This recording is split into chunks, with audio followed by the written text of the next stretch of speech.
Imagine a time when every big event, a wedding, funeral, or even finishing an apprenticeship, was a reason to drink.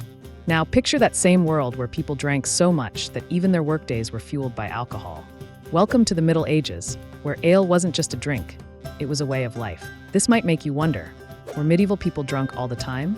And if they were, how did they manage to get anything done? Ale everywhere, the drink of the Middle Ages.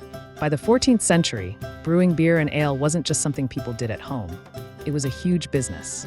Ale was sold on the streets, in homes, and at marketplaces. During fairs, it seemed like everyone was buying and drinking even more. For medieval folks, alcohol wasn't a luxury. It was part of everyday life. For the rich, drinking was an even fancier affair. Starting in the 12th and 13th centuries, medieval inns became popular. These were places where wealthy travelers could stay and enjoy good food, drinks, and excellent service. By the late 1500s, inns had rules that required them to have at least 6 clean, comfortable beds for guests. Inns weren't just places to sleep, they were places to strike deals, socialize, and of course drink. In 1390, a man named John Pierre visited London from Oxford University and stayed at an inn.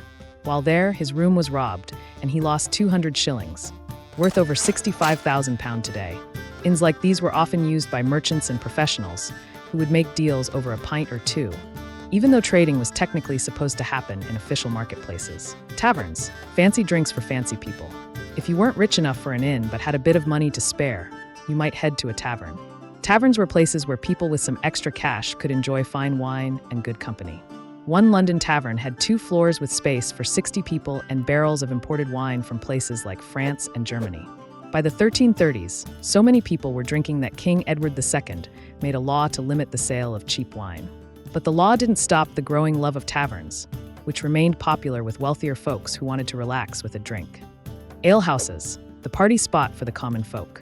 For most people, alehouses were the go-to place to drink. These were small, crowded, and often messy establishments. Imagine floors covered in straw, the smell of stale beer, and loud laughter as people shared jokes, stories, and songs. Alehouses were the great equalizers of medieval life.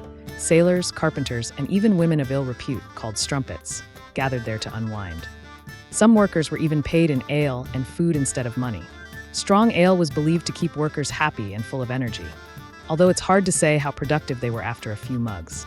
If ale wasn't your thing, cider was another option. It was especially popular in the western and southern parts of England, where it was easy to produce. Drinking through life's big moments. Alcohol wasn't just something people drank for fun. It was part of all the major events in life.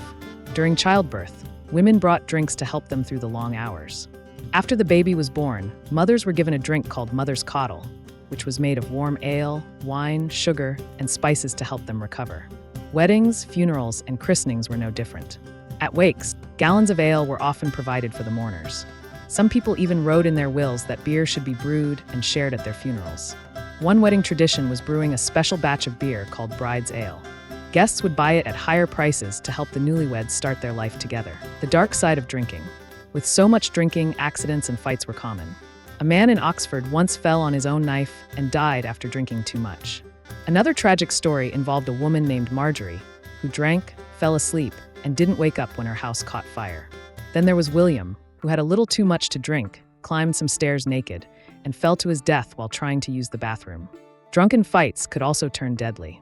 In 1420, 2 friends, Arnold and John, got into an argument while drinking at a tavern. Tempers flared, knives came out, and John stabbed Arnold. Drinking could bring people together, but it could also lead to serious trouble. Why they drank so much? Even with the risks, alcohol was a huge part of medieval life. It provided warmth, calories, and a sense of community. By the 15th century, wages had gone up, and even the poorest villagers could afford ale. Drinking was for everyone, rich or poor, young or old. The Middle Ages were a time when alcohol wasn't just a drink. It was food, fun, and tradition rolled into one. So, the next time you enjoy a glass of wine or beer, remember, you're keeping a very medieval tradition alive. Cheers to that.